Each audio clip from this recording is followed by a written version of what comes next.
Hi there. I'm so glad you're here. I'm Coach Sherry. I am the founder of TeenWise, but I'm here tonight as a proud member of the Balance of Mind team to bring you Parent Chat. If this is your first time here, hello. And for those of you who have joined us before, I'm so glad that you've decided to join us tonight. You may have received an email that said it was tech time tonight, but we did that last Parent Chat. I'm so sorry for the confusion, but we're talking about sleep hygiene tonight. But the good news is tech absolutely is part of sleep hygiene. So you're still in the right place, even if you were planning on coming for tech. So tonight we have Kimby Bacon here, who is going to talk about sleep hygiene. I'm going to allow her to introduce herself because she's got a very interesting, very cool background and lots of great information to share with us. Hi, Kimby. Welcome. Hi, Sherry. Thank you. Thanks for having me on tonight. Honored to speak to you all tonight. And I know as parents of teenagers, we have many places we could be. So I appreciate all of you who have decided to join us for the talk tonight. So I'm Dr. Kemby, and I've been a naturopathic doctor for the past 17 and a half, almost 18 years. I'm a Bastyr graduate. So I lived in the Seattle area for almost a decade of my life. I love it up there. And I'm now living in Reno. I'm also the parent of 3 kids, one of whom is a teen. And so yeah, I'm right now, the work that I do is in holistic health coaching for women who are transitioning through menopause. And this is such a perfect talk because as we know, teenagers going through puberty and women and men transitioning through menopause go through many of similar changes, especially with regards to their sleep. So Yes. I have lots of good information to share with you all tonight. I hear so many people can be that say that their menopause like lines up with their kids' puberty and they're like, oh my gosh, this is really hard to handle. So yes, yes. Yes, I'm in that same boat too. And yeah, there are a lot of us that share that. So Yes. hopefully some of this will be helpful to parents as well. So For sure. Yeah, we have to manage our own sleep too. I want to remind everybody that you can ask questions as we go. This isn't just we're going to talk at you. So you can put your questions in the Q&A box, which you can find near the bottom. That just keeps it really easy for us to find. It doesn't get lost in the chat box.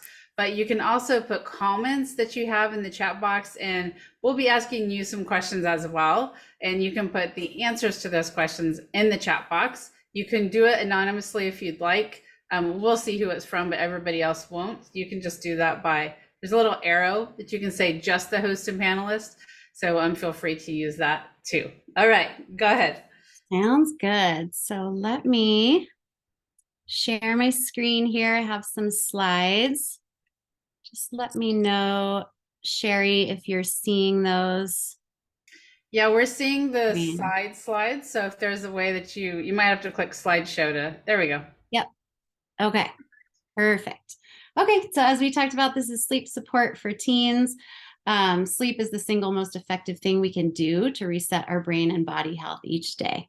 So I ran through this already, but I just wanted to let you know that I'm presenting tonight, not only as an expert, but also as a parent of teens. So I welcome all of your questions, concerns, but how do I make this happen for my teen? I'm absolutely here for all of that discussion. So um, first thing I wanted to start with is a CDC study that showed that 72% of teens, when polled, do not get adequate nightly sleep. So, as we know, many of us are in the same boat. And so, tonight, what I wanted to talk about is, first of all, what constitutes good quality sleep, a little rundown about why sleep is so important and how it affects our daily functioning, and then how we can improve sleep hygiene and encourage good sleep behaviors for our teenagers.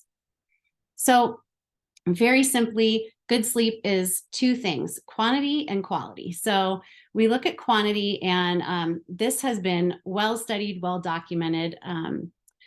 And 8 to 10 hours is the recommended amount of time that teenagers should be sleeping.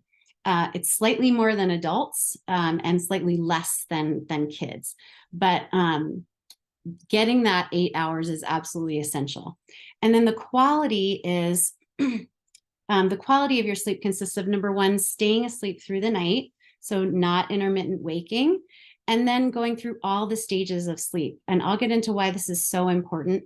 But we have stages from light sleep to deep sleep and REM sleep as well, which is our dream state.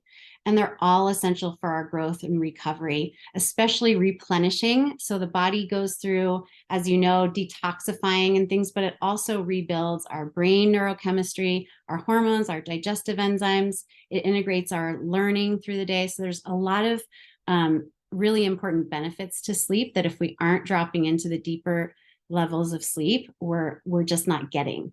And that puts us into what's called sleep debt, or there's a gap, right, between the sleep that we need to have and what we're actually getting. So why aren't most teenagers getting enough sleep? We all know these reasons, and I'm sure many of you are very familiar with them.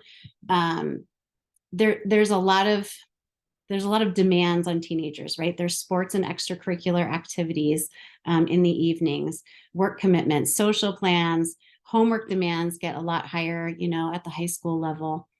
Early school hours and having to wake up to an alarm is also part of it. Screens and technology have a twofold part to play in sleep deprivation, which we'll go over. One is the actual light exposure that happens in the evening hours, and then the overstimulation that can happen when we're just consistently on and responding and our brain is processing information. So we'll go through that in more detail. The other thing is there are hormonal shifts at play. And like I said, this is part of why I'm so passionate about talking about sleep that involves teenagers and us as we transition. Our hormones are transitioning later in life, is that anytime one hormone is shifting, all of them are shifting, and they all kind of have to figure out a new normal. And this affects our sleep. It affects our metabolism. Everything has to kind of adapt and find a rhythm. So it's not uncommon for sleep to become a real issue in teens when we feel like we had it dialed in when they were kids, or even, we went through some really good bedtime routines with our younger kids, and now it seems like it's not working, or they're staying up later, or there's new issues coming up that involve teenagers. The other thing is they're just staying busy until bedtime, or they're on their phones, or they're go, and then they just fall into bed, right? And there's no gap, there's no kind of downtime and unwind time that happens. One thing I would add to that list would be mental health issues. The girls that I work with specifically often have a lot of anxiety that's coming from their social interactions. So when they get to bed, without what you're going to talk about, the routines and such, their anxiety is so high that they can't stop their mind from kind of spiraling. So that's Yes. another thing we can add on there. Yes, absolutely. And I have a study that talks specifically about sleep in the brain, and it how it becomes a vicious cycle, like you're talking about, where when we're not sleeping well, when we have anxiety, it affects our sleep, and then when we aren't getting adequate sleep, then it causes greater anxiety, and so there's this snowball effect. And so oftentimes when we're looking at those kind of mental health issues, focusing on sleep is actually a really good preventative way to support our brain and support our moods, because we're able to better adapt to stress. So this, I don't need to go through all of this, but inadequate sleep causes decreased performance in school, work, and sports. There are a lot of studies talking about, most of the studies done are asking subjectively, like, how well did you sleep and what are your grades? Or how well did you sleep and, how's your sports performance? Things like that. So we can look at it, and there's absolutely an inverse correlation between the sleep and, how well they're doing in school. So the better they're sleeping, the better their performance. And of course, like you said, Sherry, there's sleep disorders are linked to all sorts of mental health issues, increased risks of accidents, mistakes, falls, all these things. decreases our tolerance and adaptiveness to stress. This one's a really important one. I think for a lot of parents, because kids are, processing a lot of things, and they're having to adapt to all sorts of, changes and uncomfortable situations. And all of these things require just a resilience, right? And so sometimes our ability to process and handle these stressors can go down if we're not sleeping well. And one of the really important ones that I just wanted to mention really quickly is this affecting the actual development. So there's a study, as we know, part of the maturation of teens is a full development of their brain, especially the prefrontal cortex, which is how we make decisions and all of our executive functioning, right? So this is impulse control, this is processing and focus. And what they found is that when we are not sleeping well, it can affect the actual development and growth. So the actual maturation of our brains that stays with us long term. This was an animal study that they did that was really powerful. And often, I'm providing this information as kind of support to help you explain to, if if your kids are not thinking that sleep is important, it's very important to not only our current their day-to-day functioning, but also, as they go through life, it can affect, their cognition, mental health long-term. So this is, I'm also going to kind of breeze through this, but we know when kids are sleep deprived, when teens are sleep deprived, they're exhausted, they're moody, they're less able to cope and respond to challenges. So this is kind of the science behind that. The other thing I wanted to say is, as kids are going through their growth spurt, and things like that, their growth hormone is produced only in the deeper levels of sleep. So when we're going through a growth spurt, I don't know if you've noticed, when kids are teething or when they're having a growth spurt, when teenagers are going through puberty, their sleep needs go way up. And that's so important to honor that and really protect that sacred sleep space for them to be able, because the brain is going through such a huge transformation. It's interesting here because when we have little kids, we're like, oh my gosh, they have to take their nap. If they don't take their nap, they're going to be cranky and they're going to be hard to deal with. But as they get older, we kind of lose that somewhere along the way, that we kind of forget about that our teens need that sleep too. So, and I mean, we do also, right? If we don't get that sleep, we get a little cranky and can't deal with stress quite as well. So, absolutely. Yeah. Absolutely. And often, as we're adults, we know that we often will forego sleep and we'll push through our limits when we get fatigued, right? And often those kinds of habits and those ways of processing information start at this age, right? We really start as teenagers and young adults with kind of powering through and staying up later than we need to, and this chronic sleep debt. So the earlier we can really intervene and support our kids and our teens, that sleep is really important and it's non-negotiable. That's a word I use a lot with my kids, that this is a non-negotiable time for your body and your brain to develop, so that you can be your best self, is really what it comes down to. And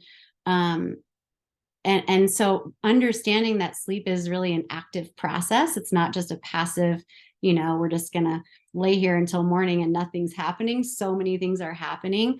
And the other reason it's so important besides hormones for teens is the brain is rebuilding neurotransmitters. And there's no time in our life that our demand is higher for these brain chemicals and messengers than in our teenage years. So this is responsible for some of our feelings, like feeling happy, feeling calm, feeling motivated.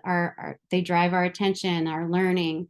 Our brain rebuilds these while we're sleeping and stores them. And so when we get into kind of like a chronic sleep deprivation state, we don't actually have the capacity and the capability to have this big range of where we can move in and out of moods the way that we can when we're really supporting our brain neurochemistry. So Um, So, Kimmy, do you feel like that there's a correlation between the extreme increase in anxiety and depression and sleep deprivation right now going on? yes, yep. And there have been a few studies done actually kind of post COVID that are looking at that and looking at, the increased levels of mostly anxiety and stress. But when kids are under constant basically stimulation, right, from tech, from social media, from all the things, and it's like um, there's less of a downtime. So this is one of the things that we're going to get into talking about how to support our teens. When our brain is constantly on, we think about like what used to be maybe going through finals and how hard that is on our body and on our brain, right? To spend that time just completely focused and under, higher levels of stress and things. And then we get a downtime.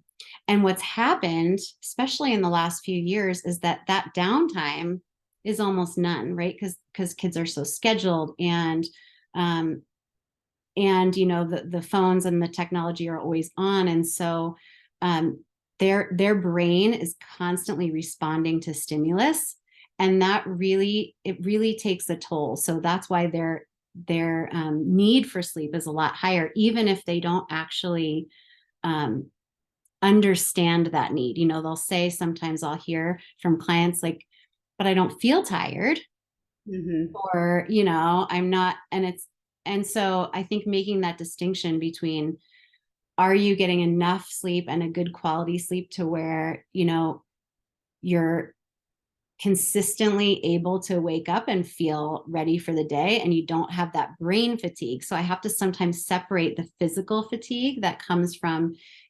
exercise and from being tired, and um, feeling sleepy and their eyes feeling heavy, from the actual mental emotional strain and the kind of brain overload that they feel. That's a different kind of exhaustion. And sometimes really explaining to our teens that also, that overwhelm is also a part of sleep deprivation, where our brain just really needs the rest. Yeah, I think one of the what you're talking about, this downtime, we used to have moments during the day. I was just thinking about this earlier. Like if we were sitting waiting for a doctor's appointment, we would sit in the lobby. We might be flipping through a magazine. We might be staring at the wall, maybe talking to someone who's sitting next to us. We don't have that anymore. Whenever that comes up, and our teens too, and our some of our younger kids, we grab our phone. Like we don't have. So at the end of the night, our teens have to have that downtimes, and that's when their brains just going like whirring. And then they also have stimulus, constant stimulus, but not only that, it's a constant barrage of pieces of information. Whereas it used to be, you would open up a newspaper, get some info, put it down, open up a book, get some. But now with TikTok and social media, and it's just constant. It's a lot for our brains to do, right? So maybe we need even more sleep. Yes, yes. And um, yes, and this is what I'm going to go into now, is how we can support this, because it is different than, I mean, certainly different than when I was growing up, 30 plus years ago. Is we didn't have all that, and we had outside play, and we had all of the things that can really balance the technology. And now, like you're saying, it's like a minute of downtime, and we're right to that, and our brain is just getting this constant stimulation. And it just becomes a habit and something that they're used to. And so sometimes that can be a real struggle for parents. So I would love to hear any suggestions that any of the parents have for managing this, because I'll talk about some limits and things, and there's certainly different for preteens and younger teens versus older teens, in terms of the limits and how to help them with that. And I think back to when I was in medical school, and one of my professors was talking about how to help his kids make healthy choices. And one of the things he said, and he was a really healthy guy, and he said, I feed my kids the way that I feed them, and then I let them go with their friends and eat pizza and ice cream and all the things. And then the next day or two, when they're complaining to me about, their stomach aches and this and that, I say, well, Do you want to make that choice next time? And I think, making that correlation with sleep and stress with teens can be really helpful. It's sort of, encouraging them that, how you felt with this. And, maybe if we set a screen time limit and you're able to have a little downtime before you go to bed, you'll feel better. And letting them basically experiment. But I think it's really helpful to have a dialogue with some of this. Yeah, pointed out with no judgment, just kind of like, that sounds Yeah, like curious. I wonder why that might be. Yeah, that'd be great. I'd love to ask, before we move on to this, which is we really need to know, in the chat box, if everyone would put maybe the age of their kids and then how many hours do you kind of think or estimate that they get per night? No judgment on this, by the way. This is just for all of us to kind of see. I know it's all over the place and it really depends on your kids, but it'll just be interesting to see that. So if you can put that in the chat box, we'd appreciate that. All right. Yes. Yep. Absolutely. So I'm going to run through each of these topics individually. So this first one, it's called sleep hygiene, and that's, what we're here to talk about. Sleep hygiene really means the overall sleep environment. And this is one that, especially for younger kids or kids who really understand that they're having a hard time sleeping, and they know that they would like some support with it. The first thing is really just assessing their room environment. And before we go into this, I wanted to say that there's one, let me see if I have it on here. I'm going to flip through really quick. Okay. Didn't make it in here. So one of the things I wanted to say is a really good starting point is to kind of look at the overall schedule that your teens have. And the most important thing is, do they have 8 hours a night to sleep between all of the things that they have on their plate and their schedule? And kind of working with them to see if that's, how you can make that happen. And for some kids, I know my teenager is in competitive sports, and there were nights he's out until 10 p.m. playing baseball, and so there's no discussion then. There's no way he can get to sleep before 10 on those nights, right? So that's okay. So it's about basically trying to adapt the best sleep schedule for them right now. And sometimes that means catching up on the weekends, or it means a few nights going to bed earlier, or shifting their homework to do more on certain nights. So this is really, that's a big part of the experiment, is saying, okay, is there a way that we can help support them with their schedule, that they're actually able to carve out a full 8 hours?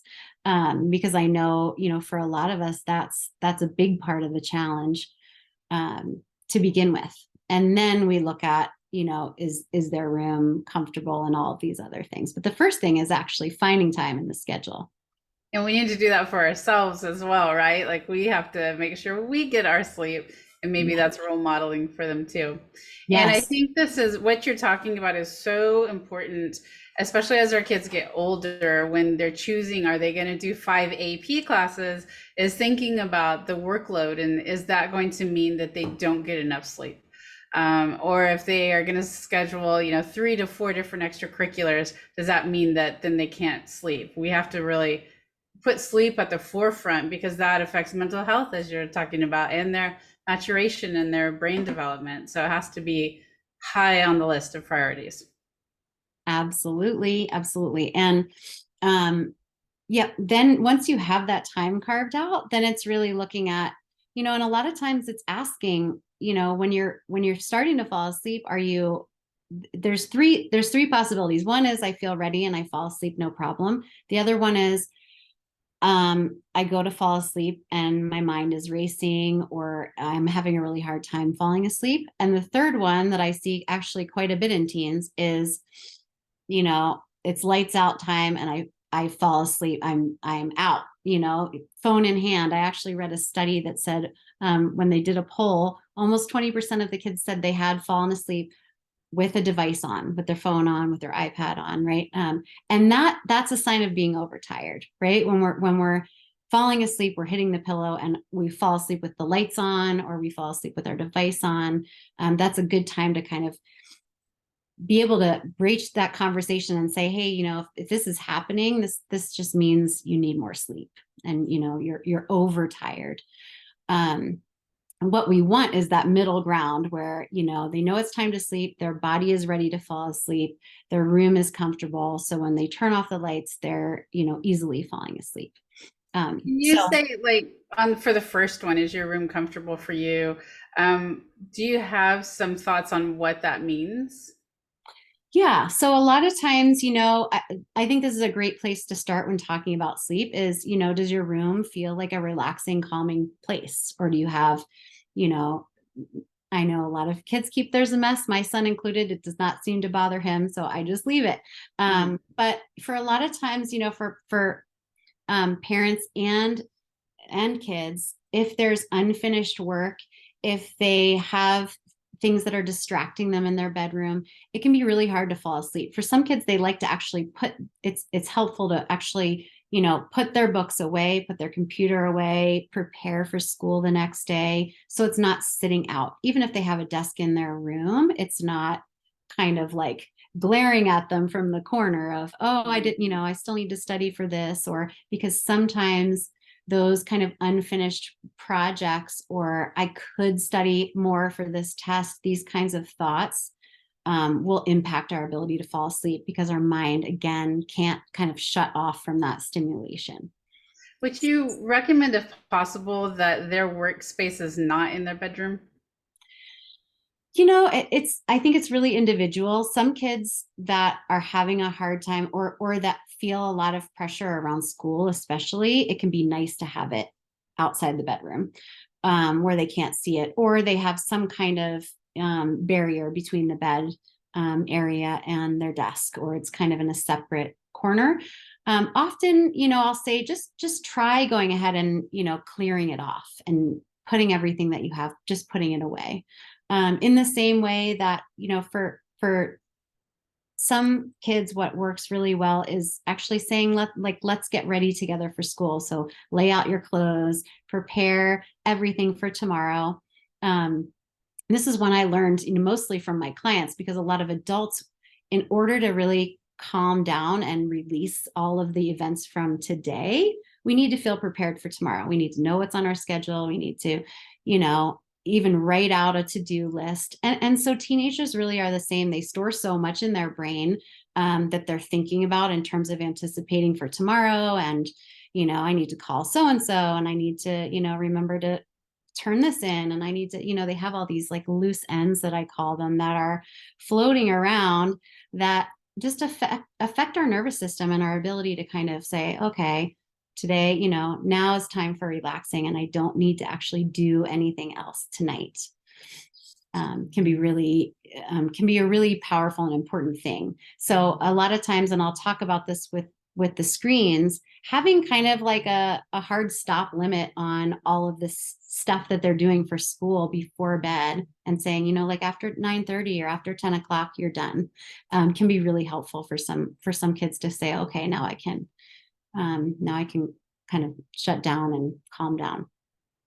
So when I talk about this, removing or turning off electronics, and the next slide that I want to talk about is specifically about electronics, but this is the twofold thing, is that as we know, any kind of screens that are hitting our eyes, any kind of light, especially blue light, affects our melatonin, it affects our circadian rhythm. So that's the really big reason to kind of make sure the computers are closed and there's not, some kind of screen light going on or turning on in the middle of the night with these notifications. Also, like buzzing noise, text noise. I've polled a lot of teenagers, and they all say, yeah, I do wake up and I hear my phone. I hear the text dinging, or I hear a notification go off, and it's incredibly disruptive to our sleep to come out of a mid-cycle deep sleep. And even if it's light interrupted sleep where they're not fully waking up, it really impacts their sleep quality. So I really encourage parents and teenagers to talk about this and say, you know, you can have your phone if you want to have your phone in your room, but it needs to be off, and it needs to be off between these hours, for that reason. And the other big thing I wanted to say as we head into the next slide is, if your teen is waking in the middle of the night, not turning the lights on, even if they're getting up to use the bathroom or something like that, that they have a night light, or they have, as much as possible, a really dark room environment. And this is why. So, as many of you probably know and you're aware of, you've heard of melatonin and how, you know, supportive it can be for sleep. It comes from our pineal gland, and basically it controls our sleep wake cycle, or our circadian rhythm. And the two things that really support a healthy circadian rhythm or a sleep wake cycle are consistent bedtime. So trying to go to bed around the same time every night helps our body know when to produce melatonin. Historically, you know, we would go to bed when it got dark outside, we would wake up with the light. We know this ideal state is not possible for teenagers in this modern world, right? We're not doing that. But as much as we can mimic that, that helps our body to know how much melatonin to release, when to release it, and then we're not degrading it too soon. So what happens is, let's say our teenager is falling asleep regularly at 11 o'clock p.m. And before they go to bed, they're on their computer until 10:30, and then they're shutting it down. But then 11, they're in bed scrolling on their phone. Or at 11, they go in the bathroom and take a shower and bright lights. What can happen is, as our body's used to producing melatonin, when we have the light coming in and hitting our retina, it'll actually degrade or process away that melatonin. So we won't get the surge that helps us fall asleep. And over time, that can really wreak havoc on our body, knowing basically when it's nighttime and when we're falling asleep, and when it's morning time and we need to, you know, be awake. So for a lot of teenagers, this can happen when they're affecting their sleep as they're going to bed, that then they wake up in the morning and they feel really groggy. And it's not always because they didn't get enough sleep. Sometimes it's the days that they really sleep in, right, on the weekends, and then they wake up at, you know, 11 a.m. or noon and they're really tired. So that's when it's important to get outside in the daytime, have the bright light, you know, hit our eyes in the morning, turn on really bright lights in the bathroom. That helps signal the body all of the rhythm and all of the hormones that say, okay, it's daytime. It's time to be up. It's time to be, you know, focusing, be attentive, you know, have our energy go up. So this is really the juxtaposition that happens in the nighttime. And what happens for teenagers naturally is that their body shifts this circadian rhythm a little later. So when we're used to maybe, you know, 7 p.m., 8 p.m. bedtime, and it starts to naturally move back. This is a natural part of actually going through puberty, the later bedtime does get established. So it's not necessarily a bad thing that they're going to bed later, as long as they can stay asleep longer. And when they wake up, they're exposing themselves to that bright light and keeping the lights really low at night. Does that make sense? Kimby, you used to live in this area of the country, and you know that it is really dark a lot and the sun goes down. We're not there yet, but like 4:30. So how do we mitigate that? Yes. So bright lights inside. I mean, of course, natural light is whenever possible is amazing. But yes, for a lot of us, you know, working people, especially in the Northwest, you go to work before it's light, and you know, leave work when it's dark as well. So exposing yourself to bright lights, just turning on really bright lights in your house, and actually, you know, looking into the light is the best way to really stimulate and start that daytime cycle. So just really bright lights, and then in the evening, as low and kind of dim lights as possible. So I really advocate for like book lamps for teenagers. So not having the overhead light on when they're winding down. And there are all sorts of, you know, apps and things where we can lower the light on our on iPads and on Kindles and things like that to filter out some of that light so it's not so bright. And those can certainly help. But if possible, and this is I would love to hear your thoughts on this, Sherry, about, having an electronic curfew. The evidence is really strong about when teens put their smartphones down an hour before bed, which I know, will probably cause a ruckus, a big, yeah. But it's 2.5 hours of sleep extra per week from doing that, from having a curfew. So I think it's a great idea. And one of the things that we're up against when we start talking about middle school and high school and, even elementary these days is so much of their schoolwork is on the computer. So if we say an hour before bedtime, you need to be off, that means they need to have their homework done. That's one of the struggles that we have there. But if we can do our best to help them to, maybe it's half an hour, maybe that's going to be better than it was before. Whatever we can do to try to start establishing that pattern. And part of it is, again, going back to us, if we do that, that helps. If we're saying you need to put your phone away, but we've got hours, that really creates a lot of tension, and they're looking at your phone longingly. So that could probably help too. Yes. It's a big one, the modeling or saying as a family, this is something that we're choosing, and it's a battle for sure. And I think, the way that we do it is we just have a hard stop. And I, try to say, I really want to build in that like 20 minutes. That's how it is at our house. Like a good 20 minutes where you're, in your room, lights out, or, book light, and you're winding down, and there's no communication. There was one thing you had on a couple slides ago, we kind of skipped over. It was the last one that you had, like essential oils, and there were some other things on that slide that we didn't go over. Maybe that would be helpful if you have like a candle that has a scent, then you're turning the lights down, you've got the smell, and it's part of like a routine for bedtime that's calming and relaxing. Yes. Yep. So bedtime routines, that's exactly what I was going to talk about next. Perfect.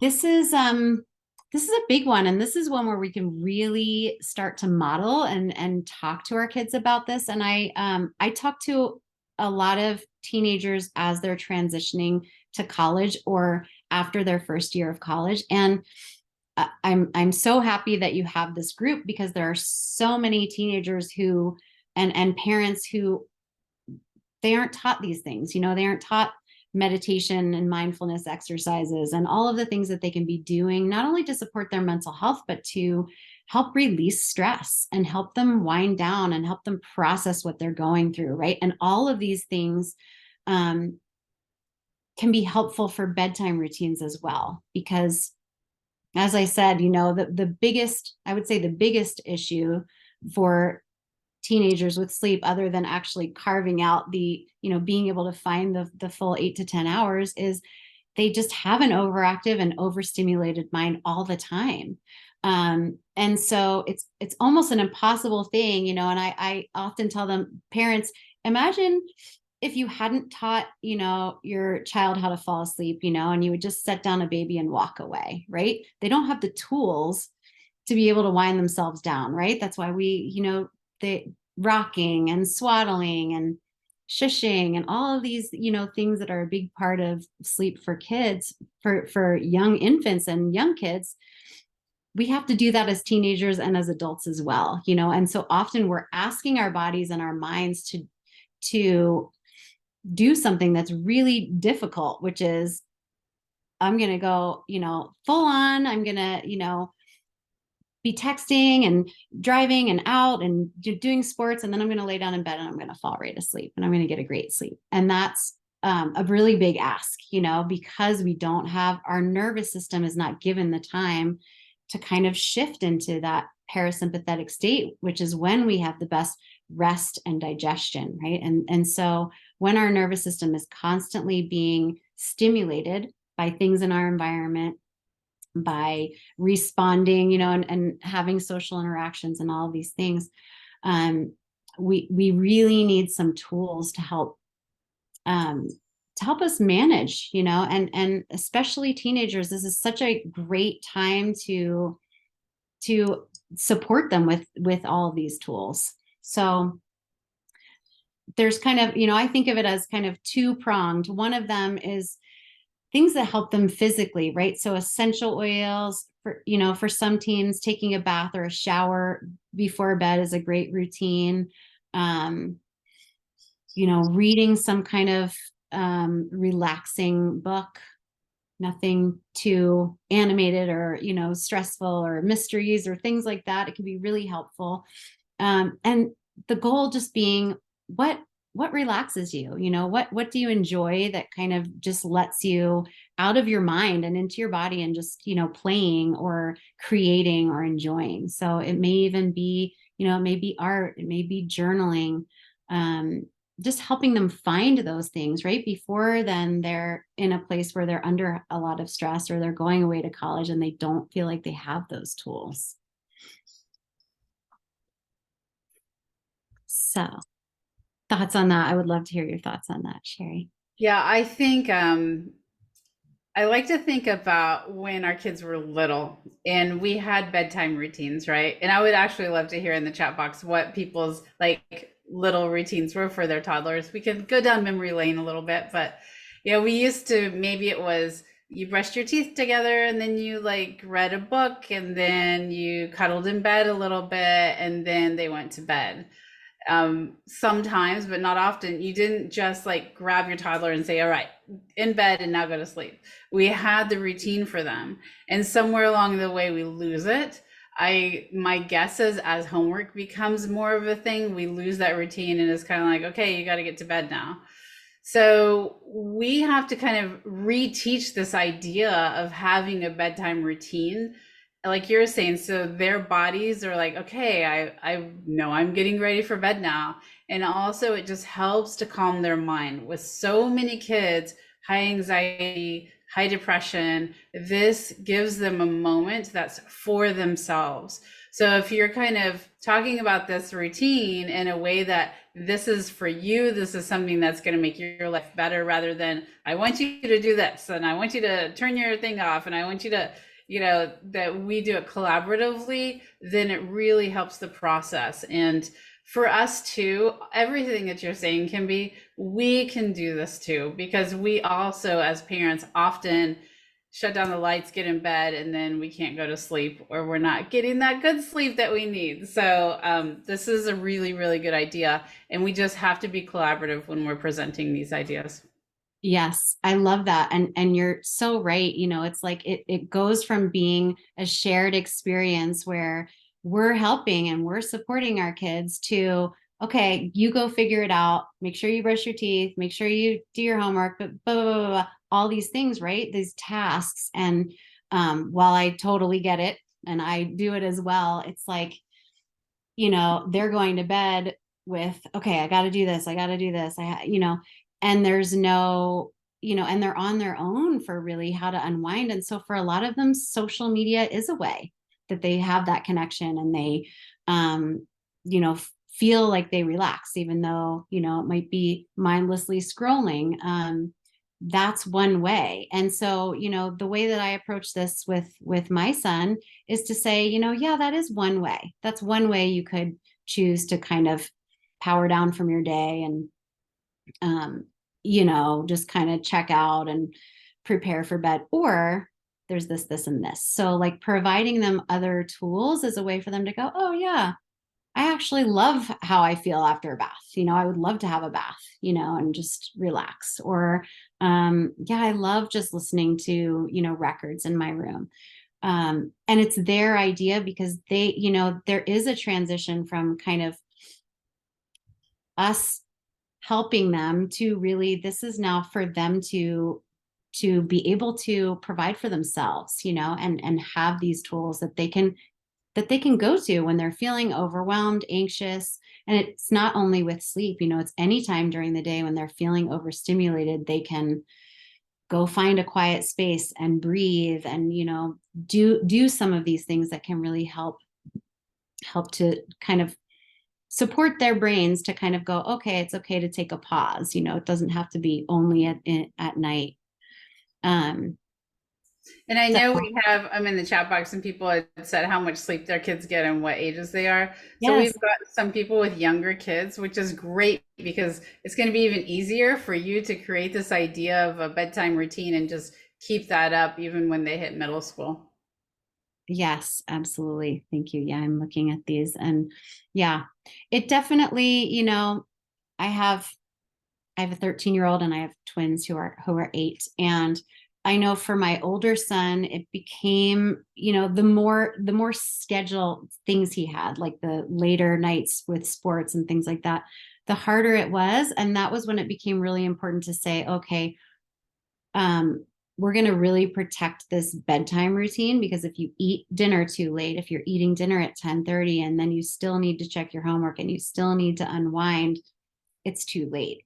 So I had to make certain adjustments. And so this can be really helpful for parents to say, oh, okay, I'm not, maybe a protein shake before bed is the best thing for them, or, working with them with how to kind of expedite that process. Like I said, maybe it's not a full hour of, no screen time before bed because it's already 10 o'clock. It's like maybe it's 20 minutes, but it just gives them that little bit of time. So the more we can give them techniques, and this is something I work with my clients too, is that we don't always have an hour to unwind, right? And take a bubble bath or, do whatever the things are. It might be 5-10 minutes. And so some of the techniques, I mean, kids probably know more of the apps than I do, but there are some really great ones that can help with calming our system down and supporting sleep. So let me see if I can go back. Yeah, there's one that's called Calm. There's one that's Insight Yes. Timer. There's all sorts of things on Insight Timer, like kind of meditations around test anxiety or menstrual cramps, or there's so many things. Yeah.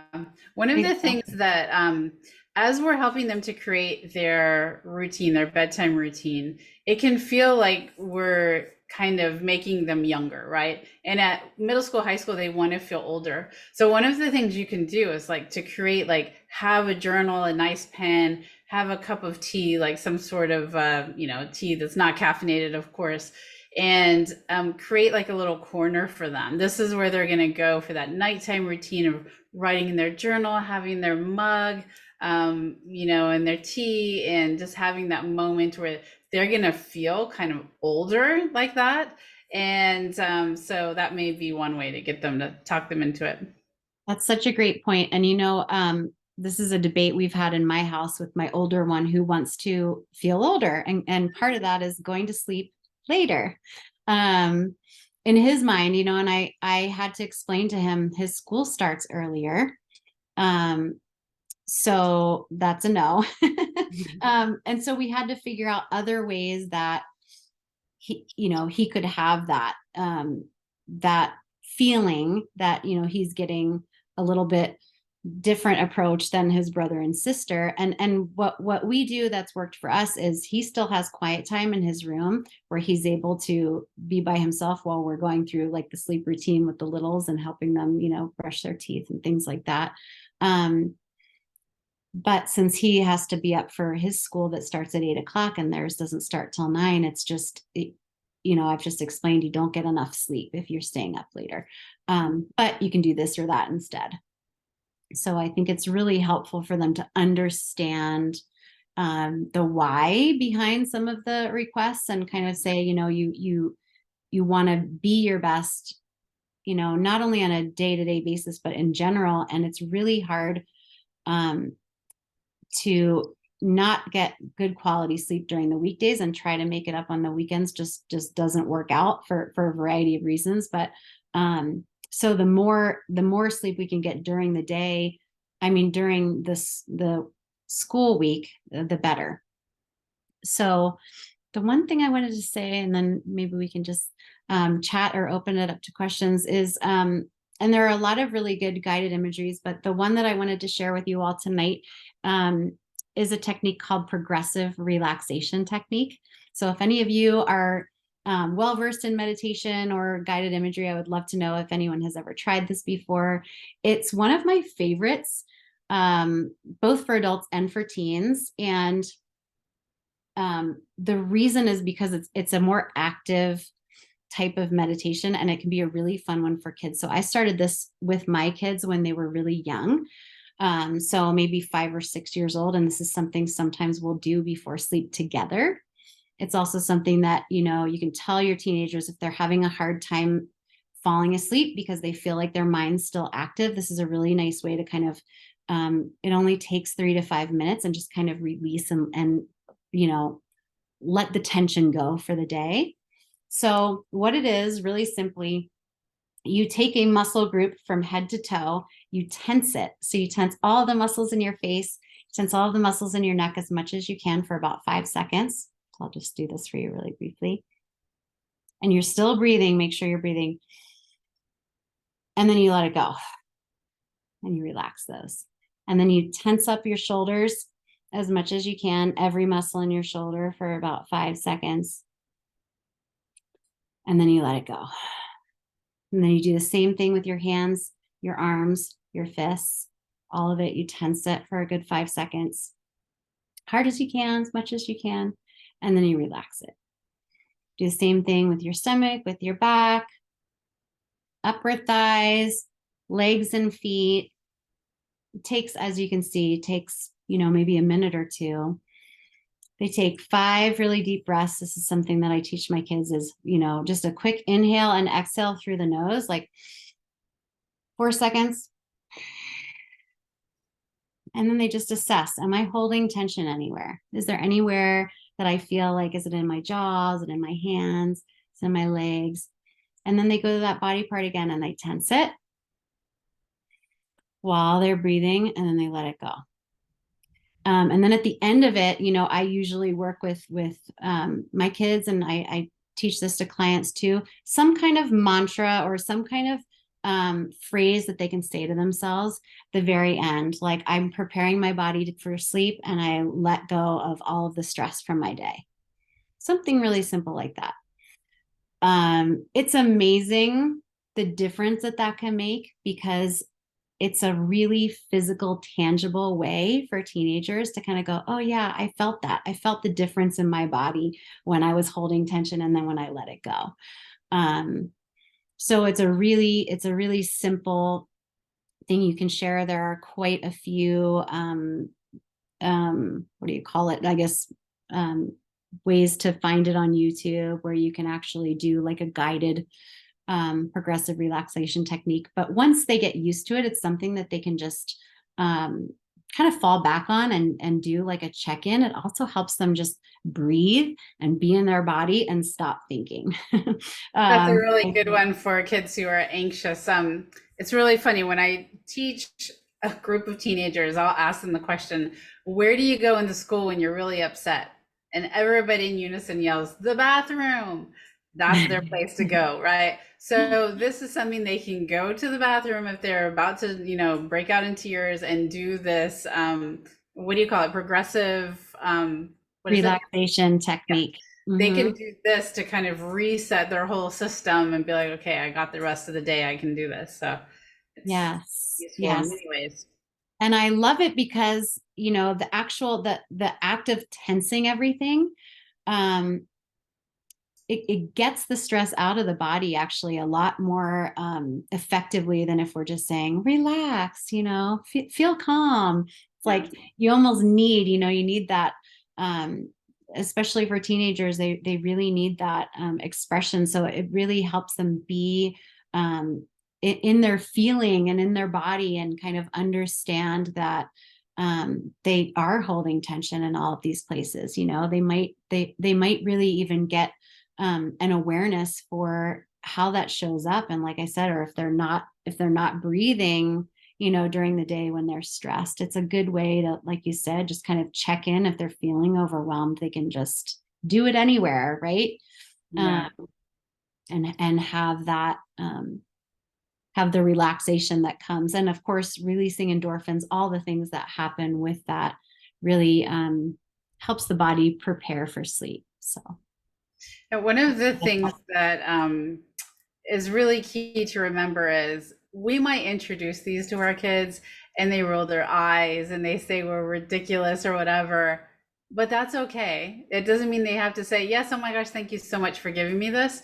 But when you're planting the seed, they may go and do this anyway when you're not watching, that they don't want you to be right as a parent. It just depends on your kid, right? But so don't get discouraged if you recommend these things, give them the idea of a bedtime routine and they're rolling their eyes and saying, no way.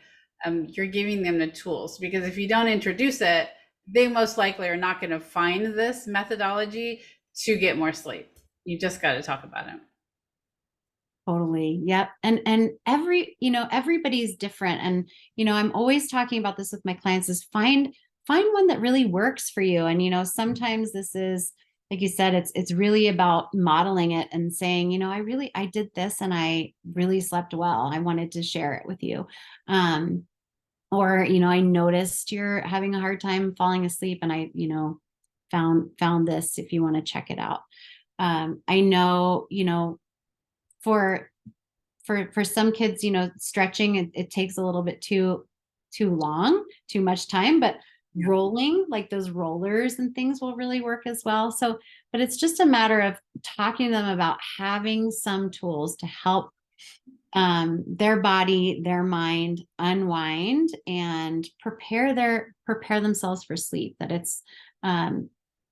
it doesn't mean they're having a hard time with sleep. This is, part of what we've kind of lost, is this ability or this understanding that everybody, not just, young kids and babies, everyone really needs this time to prepare our body and our mind for deep sleep. To be able to drop into deep sleep requires that our nervous system be in a relaxed state. And we can't just often, snap our fingers and have that happen. We really have to be very intentional about it. So true. We have 2 minutes left, Kimby. So we can, do you have other slides or can we stop sharing slides? I will stop sharing. All I had was a little bit about how to contact me if anyone had questions or Oh yeah, well, let's put that back up because I think you have a QR code, right? Let's put that one back up so people can find you easily. And if you have any questions, Dr. Kimby's nice enough to say, hey, contact me. But also you can, since we have a minute and a half, you can put those in the chat box still and we can make sure that we answer those. Yep. So, You're welcome to go here. This just has my website on here, which has my email information and my Facebook group and things like that. So I would love to hear from any of you, and I would love to answer any questions if you have. Excellent. So let's see. I don't see any questions coming up, but 1 second. My screen just changed on its own. I don't know what it's doing here, but okay, here we go. All right. So we are going to send out an email as we always do with the recording to this. We'll also send some resources and then how to contact Dr. Kimby in case you do have any follow-up questions. And also, since you were mentioning breathing tonight, I just want to remind everybody that there is a recording in the parent chat library that's on, the full recordings on breathing. So if you want to find some more there, I believe that was 2 sessions ago. So you can find that in our library as well. Yes, and hold on 1 second. A question. Do red light bulbs help with sleep? So yes and no. What they found is that the blue light is the most harmful in terms of the melatonin sleep wake cycle. So blue light after the time that we are supposed to be asleep or in the middle of the night is the most harmful. So in that way, yes, red light, and as opposed to or instead of a night light can be really helpful. Because it doesn't have the same effect on our retina at affecting that circadian rhythm. Um, and then the really important thing is the morning bright light. So there's also the question, do the sunrise alarms help? So my guess is yes, according to what you've told us. Yeah, they can be really helpful, especially if your room environment is very dark. Um, which I highly recommend if possible. And then, waking to that. There's um the biggest benefit to the sunrise alarm is that as the body gets used to the consistent sleep cycle, so, falling asleep around the same time. And when I say around the same time, like 20 to 30 minutes, so 10:30 to 11 being your bedtime is great, or whatever that time is within that window. As the body gets used to waking up at the same time, it will adapt to that kind of sunrise alarm. So when it starts to get light, the body will actually basically wake itself up more naturally. And part of the reason that's so important is that the most challenging thing is when we're in a period of deep sleep or a REM sleep and our alarm goes off. Because it's such an abrupt shift to come out of that all the way, that often that's the groggy and the grumpy and all of that comes from. It's just a really hard transition to make. But we can't always really predict how that's going to go. The best way to predict that is by consistent bedtimes and consistent wake times, and that way we can almost more naturally track how the body's going to move through those cycles, if that makes sense. Yeah. Our body knows what to expect, basically, is what it Yeah. comes down to, right? Yeah. Exactly. And the more consistent we are, and as we know, even being consistent with teenagers is a real struggle, but the more consistent we are with, bedtime routines, with, sleeping and eating routines, the more the body is able to follow that schedule, and it follows the circadian rhythm, which is why, eating a high protein breakfast in the morning and not eating too late at night is also part of the way that our metabolism supports our circadian rhythm to go, oh, okay, I'm not eating late because I'm ready to power down for sleep. And I'm, eating in the morning because I'm ready to have energy for my day. So there are a lot of ways we can kind of support that natural cycle in the body too. Excellent. All right. Yeah. Well, thank you so much for being with us tonight. I really appreciate it. Very informative. I knew it would be. And so I'm so glad you agreed to join us. And for all of you that took your time to be here tonight, I hope you have a really good night of sleep. And we will see you for the next parent chat in December, which is one that I'm going to actually be doing on how to support your kids through friendship issues. So I hope to see you then. And good night, Dr. Kimby. I appreciate you being here, and good night to everyone else. Good Have night. a great night's sleep.